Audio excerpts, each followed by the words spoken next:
Remember I told you things were about to get wicked?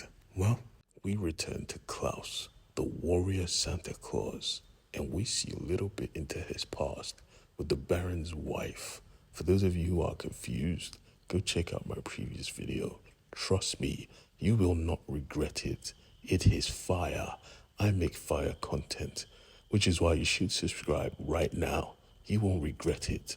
Merry Christmas. Now let us begin. The origin story of Klaus himself. His mother was frozen. She was frozen to death. And in her arms was Klaus himself. He was a wonder he was still alive. But this should tell you how purely gifted and lucky this little child was, as he was claimed by a very honored family. They cherished him and they named him Klaus because he was honestly the victory of the people. He brought joy to people all around him, making the absolute best toys. One day, he saw her. She was burying a friend she had, a little bird she cherished.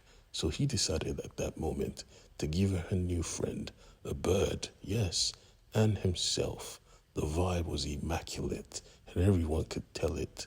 Everyone, including someone that wanted her all to himself. And now we return to the present with her looking at Klaus in his eyes, threatening to snitch on him. What are you doing here? Are you here for my head? Clearly he wasn't, but he was mighty disappointed in her because he knew her. What are you doing? Is this the world you want to build? The kingdom you want to rule? With your own people in pain? She knew she was hated. She knew this wasn't the life for her. What do you want? Klaus revealed, I'm here as a friend. Remember who I am. Giving her a toy he created just for her. They had a moment before she slapped him back to reality.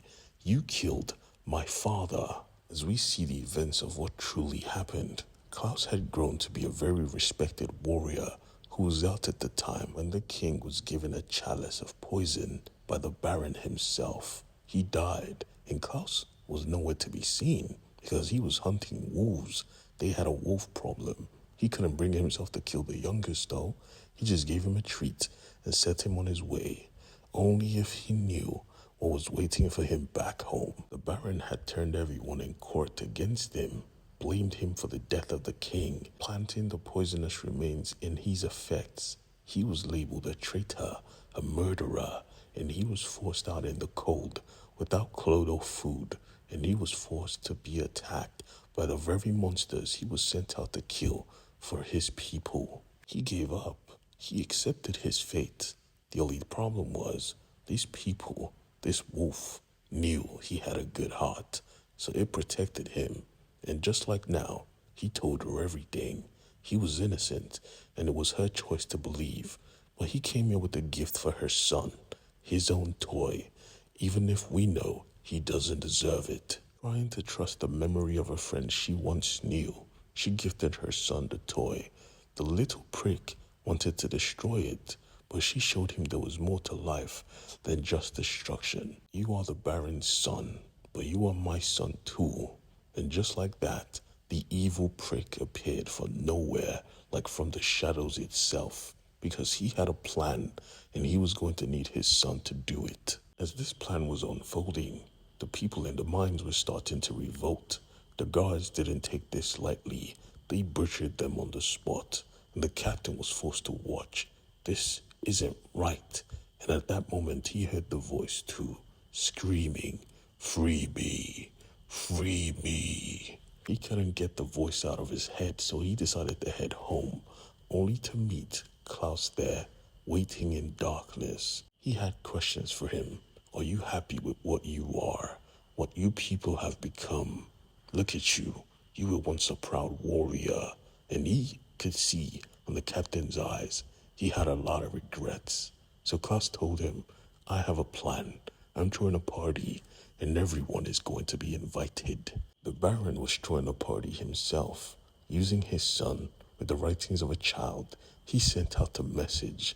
He was a truly evil man, and his wife wondered what he was doing. He was messed up. He was starting to go insane. talking about voices in his head. Wielding a sword he could not even lift properly. He was weak, a pathetic little man, and right now he wanted the genius of his wife. He wanted a solution because he knew his time was almost up. The people were coming, and Klaus was the cause. But Klaus was only interested in giving these people gifts. Reading their letters and giving them the gifts they asked for is the best he could do. And anyone who got in his way got clocked. Even in the mines, bro. He went there and he put all the guards down, setting all the miners free. Go be with your people. Go be with your family. A revolt was rising. They wanted him to lead them. But he wasn't here for that. You have to lead yourself. I'm just here for the gifts, setting the mines on fire. Things were starting to bubble up, and the Baron could tell, which is why he revealed. The voice in his head told him to do all of this, and his wife didn't give a damn. You have led us to this. You have ruined our family. He didn't care though, because he knew they were in the same boat. She was going to be killed as well as him. And at that exact moment, they got news that there was a revolt in the mines. She wanted to go save lives, but as soon as she stepped out, she was stoned. She was royalty, and this was all her fault. Klaus, on the other hand, learned quickly that he could trust no one. All this was a setup to get him in the open, and it worked. The building was surrounded. He tried to fight his way through it, but as soon as he got outside, he saw the archers. He was going to die tonight. He had to move quickly, but still, he wasn't fast enough to dodge them arrows. He was just a man. All of this just because he wanted to bring joy back to the community. Even the people he did it for snitched on him. They had drunk the Baron's Kool-Aid, making everyone think he was a witch. But he was never going to take this lying down. He was doing all this for the kids. Grown men turned their back on him. It was only fitting that one child looked at him and saw his value, sought to protect him. Even while his family was abused, he made a choice to get him back to his forest, back to his wolf, because they needed help. They needed magic, and the Baron was coming because he was never going to let this opportunity slide. He wanted to watch this man die by himself with his own eyes. Klaus told the boy to get him into the forest, get him into the dark, and that is where they went. The Baron was going to follow because, like I said, this was going to end, and this conclusion was going to be bloody. At least, that is what he thought. Oh, if he knew what was to come. Please don't forget to hit the subscribe button and the notification button because I drop a video every single day.